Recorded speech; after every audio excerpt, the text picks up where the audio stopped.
While we're all familiar with Joe Biden making his usual gaffes, it's nothing special, nothing unique. You see it all the time.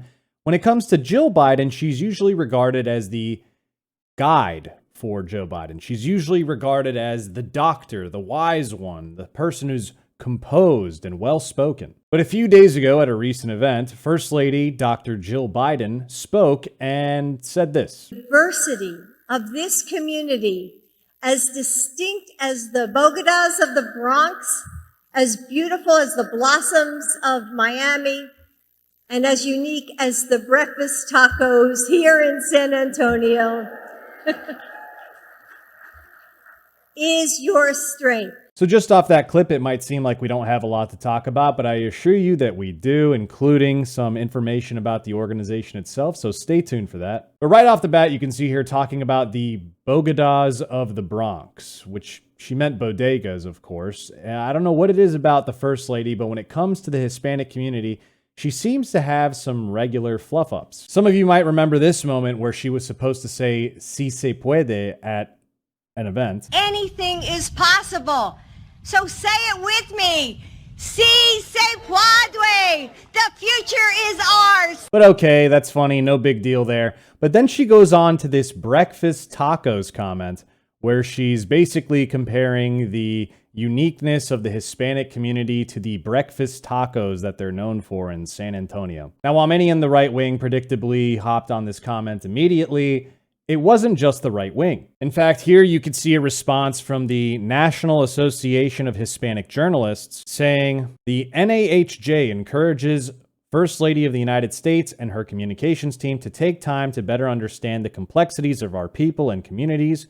We are not tacos. Our heritage as Latinos is shaped by various diasporas, cultures, and food traditions. Do not reduce us to stereotypes. So that's pretty amazing, saying we are not tacos, literally having to tell the First Lady we are not tacos. And it's also worth to note, and a Washington Post reporter noted this. This is from Ashley Parker saying, worth noting that before Jill Biden made her taco gaffe, her entire speech was read and signed off on by the White House offices of Intergovernmental Affairs, Legislative Affairs, and Public Liaison. So all these people whose job is to be in government professionally, that's their job, they're supposed to write speeches for top people in the government, they all signed off on this thinking, wow, this is a great idea. Let's say this at this event. Now, honestly, I could see how they would think that, given that the event that they were speaking at, as you can see by this poster or, I don't know, advertisement of the event showing Jill Biden on it, it was put on by an organization known as Unidos US, which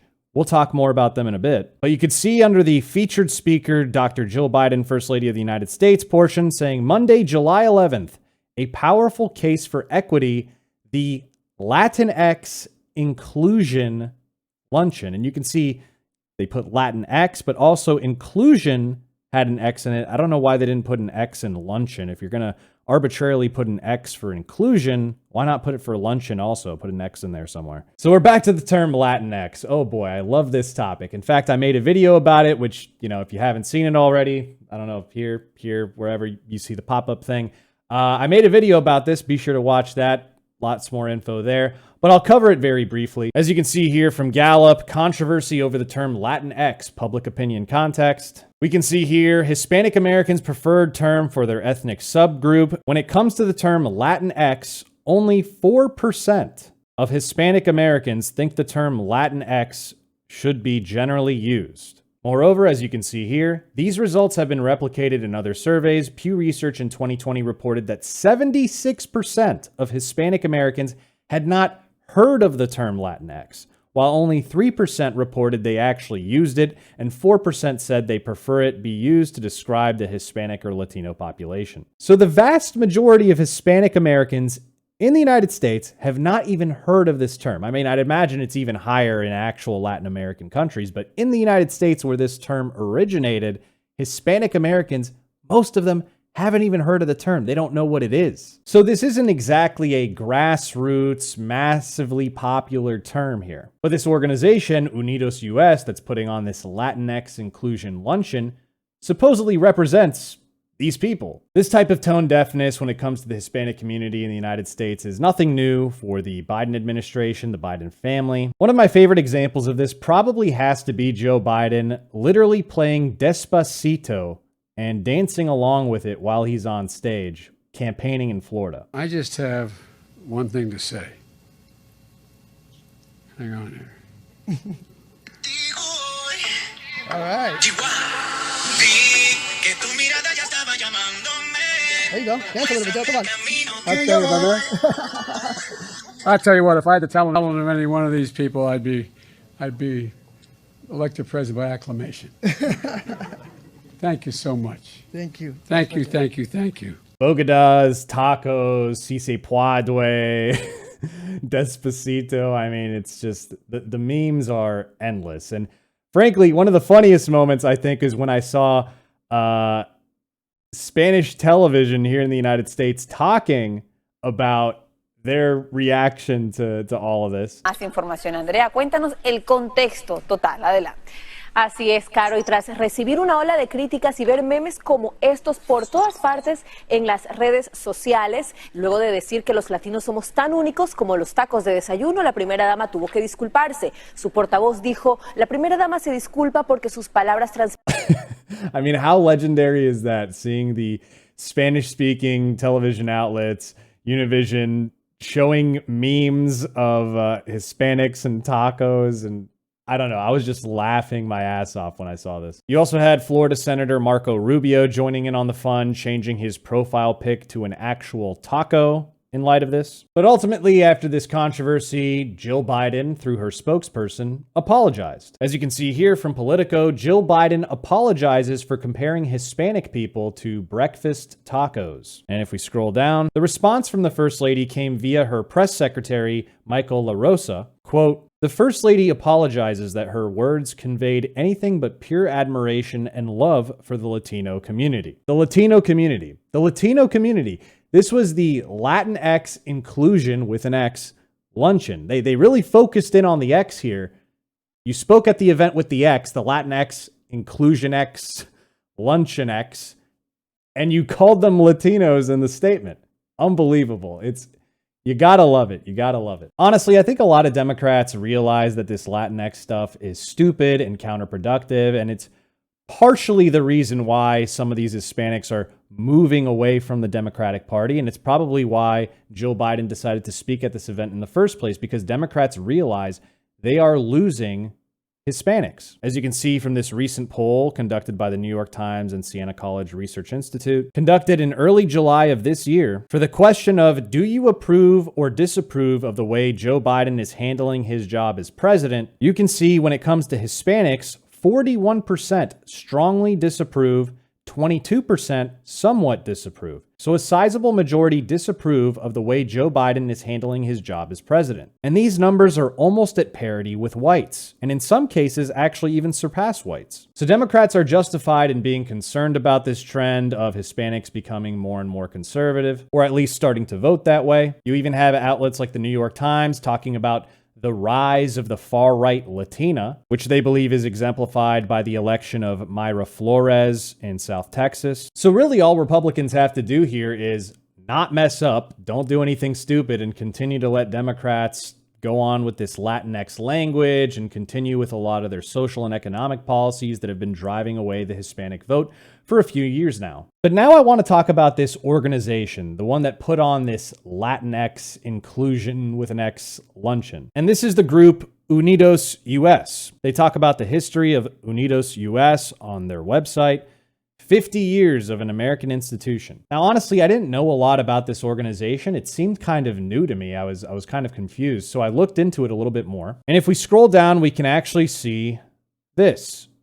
In July 2017, with an eye on the future and reaffirming its commitment to unite all communities, NCLR changed its name to Unidos US. What's NCLR, you might ask? It's the National Council of La Raza, also known as The Race. This is the name of the organization that many more in DC are familiar with, and there's a longer history of. So this recent change to Unidos US, I guess, was done in an attempt to tamper down the image, this sort of more this language that's not super popular, La Raza, the race, sounds kind of racist. It probably helped them with fundraising to change the name to something more inclusive and nice sounding instead of something more polarizing and scary sounding. And it looks like it paid off, because if you look at their website, when it comes to these Latinx inclusion summits, look at some of their sponsors. Title sponsor, UPS, in partnership with Bank of America. I mean, let's just look at the sponsors list for 2021. We've obviously got UPS, Bank of America. These are the title sponsors.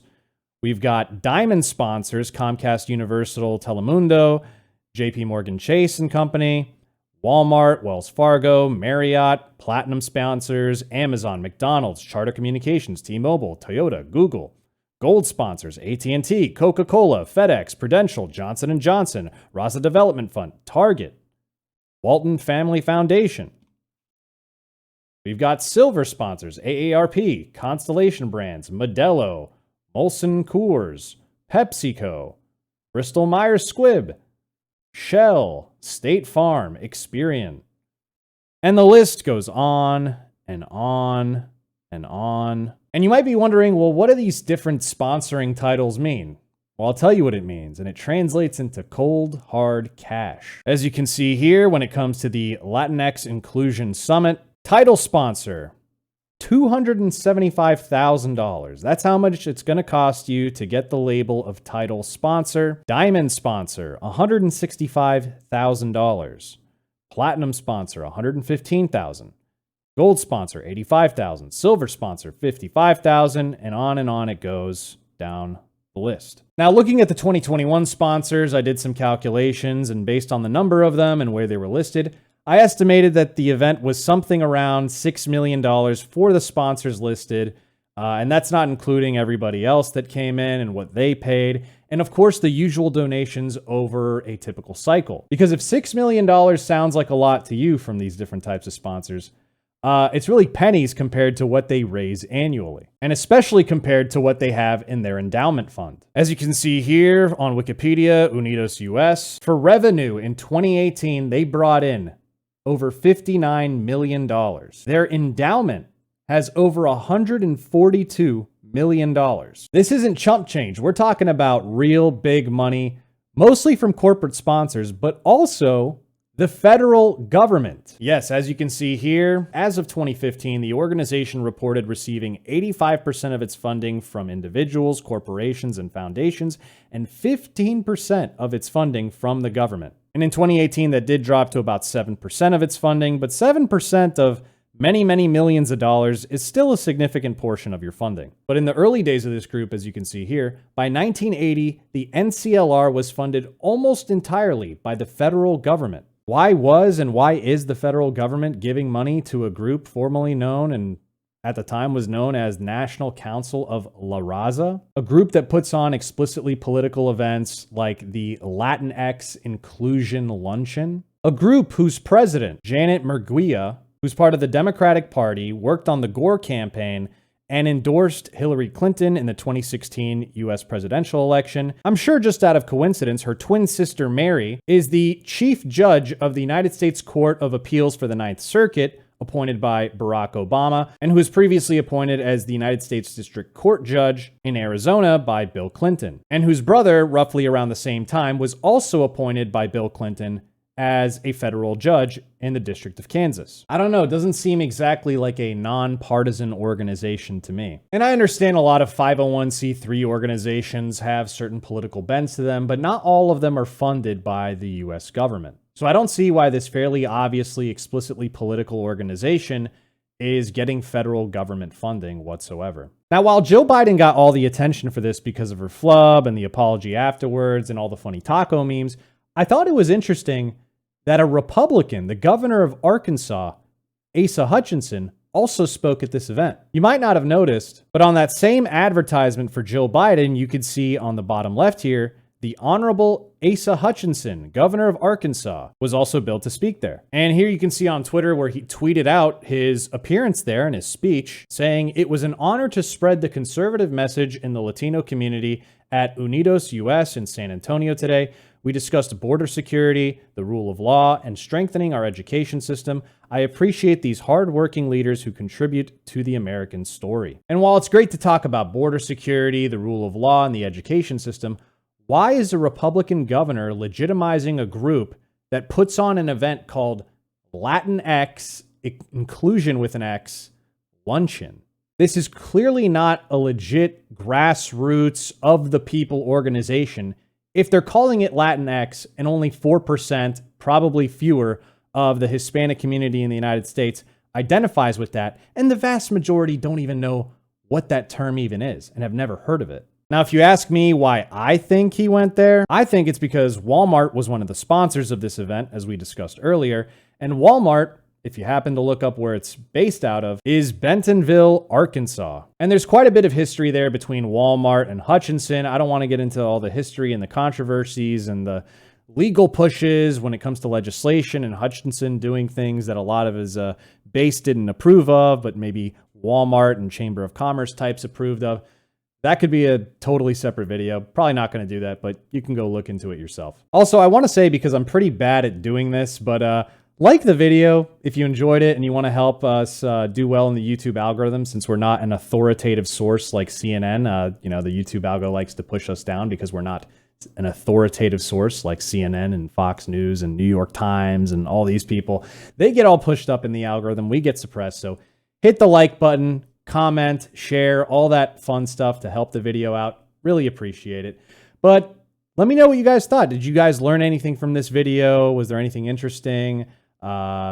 Let me know in the comments down below. That's the end of the video, guys. I hope you enjoyed it. Don't forget to like, comment, and subscribe. Social media links are in the description box below, as well as merch. Support us at nuancebro.com/join, and I'll see you next time, bro.